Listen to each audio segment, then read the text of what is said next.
En el nombre del Padre, y del Hijo, y del Espíritu Santo. Amén. 14 de septiembre del 2023.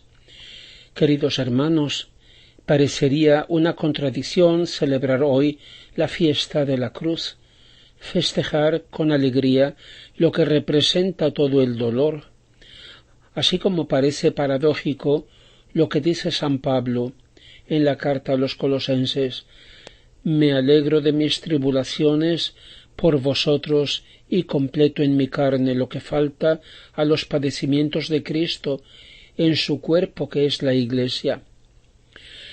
Recordemos el Evangelio de hace 2 domingos, después de que Pedro dijo en nombre de todos: tú eres el Cristo, el Hijo de Dios vivo. Jesús empezó a decir abiertamente a sus discípulos que debía ir a Jerusalén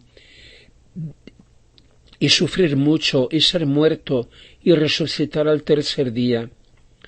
Fue entonces cuando Pedro lo llevó aparte y empezó a decirle: no quiera Dios, Señor, que eso suceda. Pero él, volviéndose, dijo a Pedro: apártate de mí, Satanás, tú me sirves de escándalo, porque no piensas como Dios, sino como los hombres. Qué diferente resulta la cruz si se mira con ojos humanos o con ojos divinos. Pedro quería salvar a Jesús de la cruz, mientras que Jesús quería salvar a Pedro y a todos nosotros por medio de la cruz. Para Pedro y para todos nosotros, si no pensamos según Dios, sino según el mundo, la cruz representa la suma de todos los males, el máximo sufrimiento, la muerte. Sentimos la aversión al sufrimiento, porque no es de la naturaleza humana. Dice el libro de la sabiduría: Dios no ha creado la muerte y no se alegra de la ruina de los vivientes, porque Él ha creado todo para la existencia.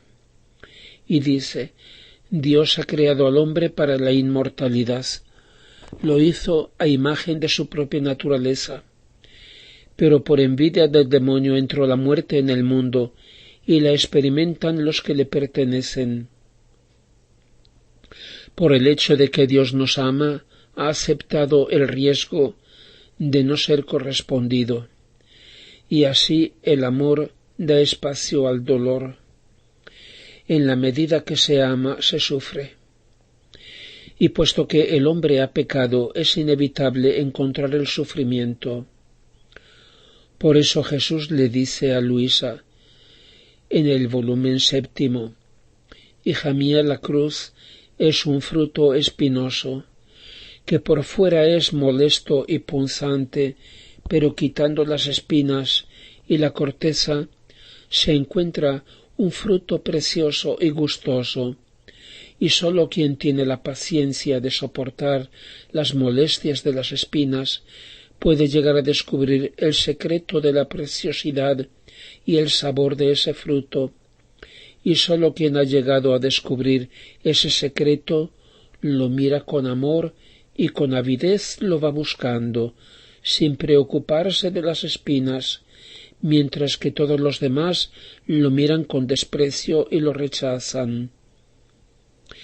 Por eso el Señor dijo a sus discípulos: el que quiera venir en pos de mí, niéguese a sí mismo, tome su cruz de cada día y me siga. Tome su cruz de cada día. ¿Quién sabe qué cara habrán puesto los que le escuchaban? Todos sabían lo que era la cruz, el instrumento más cruel e infame con el que los romanos ajusticiaban a los condenados. ¿Qué habrán pensado? ¿Qué pensamos nosotros? Nosotros pensamos a cuánto habrá sufrido Jesús en su pasión, y así pensamos a todo lo que es doloroso. Pero, ¿cómo lo ve Jesús? Y luego, tomarla cada día. El Señor la ha tomado desde el primer día, desde que se encarnó. Es verdad, desde entonces empezó su pasión, la redención. Por tanto, la cruz no es sólo una cosa hecha con 2 troncos o 2 vigas. ¿Cómo se puede explicar? Sin duda, la cruz está formada por 2 maderos contrapuestos, cruzados. El pensamiento va a aquellos 2 misteriosos árboles que estaban en medio del paraíso terrenal, el árbol de la vida y el árbol del conocimiento del bien y del mal, del cual el hombre no debía comer. Representan el primero la voluntad de Dios y el segundo la voluntad del hombre. Jesucristo, verdadero Dios y verdadero hombre, tiene una voluntad divina, la voluntad del Padre, y una voluntad humana, perfectamente unidas, identificadas en un solo querer divino-humano. Cuando la voluntad humana y la divina se oponen, una forma la cruz de la otra. Jesús santificó la cruz, no al contrario. Por eso no es la cruz la que santifica, sino la conformidad con la voluntad de Dios, la cual forma así la verdadera y completa crucifixión. Si desde el primer momento de su vida ha sufrido la pasión, es porque nos llevaba en él a todos nosotros, a la entera humanidad, y con ella todos los pecados del mundo. Ha encontrado por eso contrapuestas las 2 voluntades en forma de cruz y de recíproco dolor.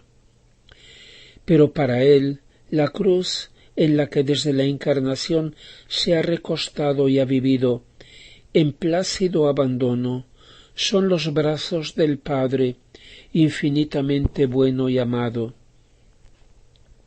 Esa es la cruz que no da muerte sino vida, que no hemos de llevar nosotros arrastrándola, sino dejarnos llevar en brazos por ella, que nos vacía de nosotros mismos y nos llena de él, para que ese vacío de bien y de vida, que es el sufrir, sucesivamente pueda ser llenado precisamente del bien y de la vida de Jesús. No hay nadie que no haya de pasar a través del sufrimiento, pero ¿hacia dónde? La meta, el fruto de la cruz, depende de lo que cada uno quiere, y aquí interviene la fe. En el Calvario había 3 cruces y las 3 de dolor. Además de la cruz de Cristo, que por amor nos redime y nos salva, estaba la del buen ladrón, que es la del arrepentimiento y de la fe en él, que lleva a la salvación y a la vida. Y había una tercera cruz, la del otro ladrón, que muere en su desesperación y que de nada le sirve. Todos estábamos ahí en una de las 3.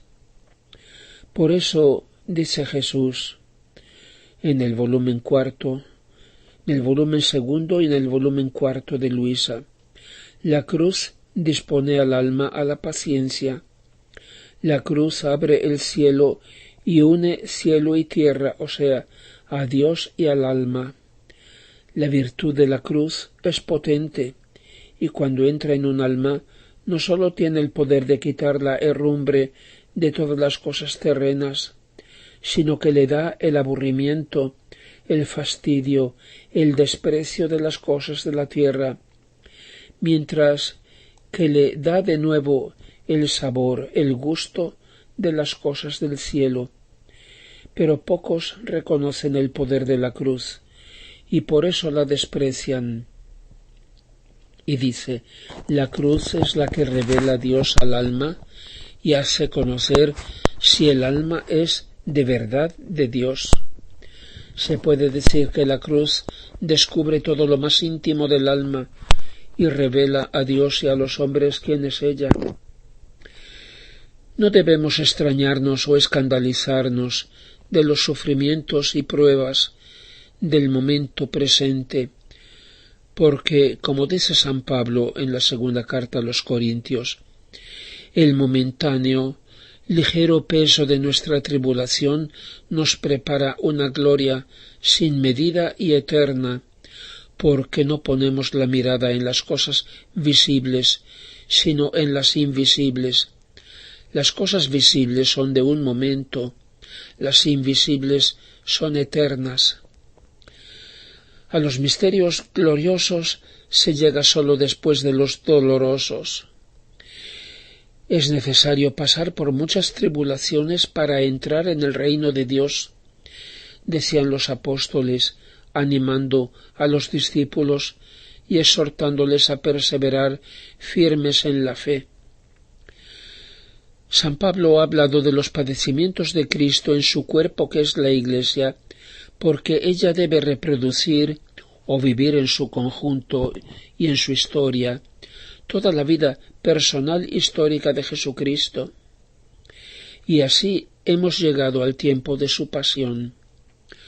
Lo vemos anunciado proféticamente en el primer capítulo del tercer volumen de Luisa, donde ella dice: encontrándome en mi habitual estado, me he hallado fuera de mí misma, en una iglesia en la que un sacerdote celebraba el divino sacrificio, y mientras celebraba lloraba amargamente y decía: la columna de mi iglesia no tiene en qué apoyarse.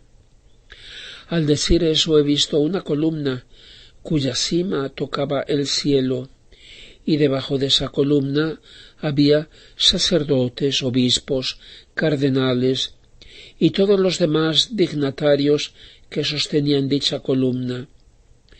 Pero con sorpresa al mirar he visto que de esas personas uno era muy débil, otro medio marchito, otro enfermo, otro lleno de fango.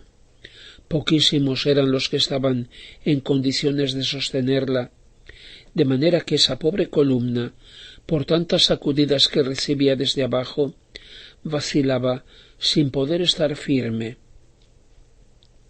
En lo alto de esa columna estaba el Santo Padre, que con cadenas de oro y con los rayos que mandaba de toda su persona, hacía todo lo posible por sostenerla, por sujetar e iluminar a las personas que estaban debajo, si bien alguna se le escapara para poder marchitarse y enfangarse más cómodamente, y no sólo, sino para sujetar e iluminar todo el mundo. Mientras veía eso, el sacerdote que celebraba la misa, tengo duda de si era un sacerdote o bien nuestro Señor, pero por su habla era Jesús, no lo sé decir seguro. Me ha llamado a su lado y me ha dicho: hija mía, ¿ves en qué estado deplorable se halla mi iglesia? Las mismas personas que deberían sostenerla fallan y con sus obras la derriban, la golpean y llegan a denigrarla. El único remedio es que haga derramar tanta sangre que forme un baño para poder lavar ese fango podrido y sanar sus llagas profundas, para que, sanadas, reforzadas, embellecidas por esa sangre, puedan ser instrumentos capaces de mantenerla estable y firme. Después de eso he visto la sangrienta matanza que se hacía de esas personas que estaban debajo de la columna. ¡Qué horrible catástrofe! Escasísimo era el número de los que no eran víctimas. Llegaban a tanto atrevimiento que intentaban matar al Santo Padre. Y digo yo, y lo hemos visto. Pero luego parecía que esa sangre derramada, esas ensangrentadas víctimas destrozadas, eran medios para hacer fuertes a los que quedaban, de modo que sostuvieran la columna sin dejar que vacilara más. ¡Oh, qué días felices! Después de eso venían días de triunfo y de paz. La faz de la tierra se veía renovada. La columna recibía su primitivo lustro y esplendor. ¡Oh, días felices! Desde lejos yo os saludo, que tanta gloria daréis a mi iglesia y tanto honor a ese Dios que es su cabeza. Concluyamos, queridos hermanos, con este otro capítulo del cuarto volumen del 2 de septiembre de 1901, donde Luisa dice: esta mañana mi adorable Jesús se mostraba unido al Santo Padre y parecía decirle: las cosas sufridas hasta ahora no son más que todo lo que yo pasé desde el principio de mi pasión hasta que fui condenado a muerte. Hijo mío, no te queda más que llevar la cruz al Calvario. Y mientras decía eso, parecía que el bendito Señor tomase la cruz y la pusiera sobre el hombro del Santo Padre, ayudándole él mismo a llevarla. Ahora bien, mientras hacía eso, ha añadido: mi Iglesia parece que esté como moribunda, en particular en su aspecto social, y con ansia esperan el grito de muerte. Pero ánimo, hijo mío, después de que hayas llegado al monte, cuando la cruz será levantada, todos se sacudirán y la Iglesia dejará el aspecto de moribunda y adquirirá de nuevo su pleno vigor. Sólo la cruz será el medio, y así como sólo la cruz fue el único medio para llenar el vacío que el pecado había creado y para colmar el abismo de distancia infinita que había entre Dios y el hombre, así en estos tiempos sólo la cruz hará que mi Iglesia levante con valor la frente resplandeciente para confundir y poner en fuga a los enemigos. Y añado, para que el que pueda entender que entienda, que este texto recuerda de un modo extraordinario la visión profética y simbólica publicada del secreto de Fátima. El que pueda que lo lea y compare y comprenda a qué Santo Padre se refiere. Gloria al Padre y al Hijo y al Espíritu Santo, como era en el principio, ahora y siempre, y por los siglos de los siglos. Amén.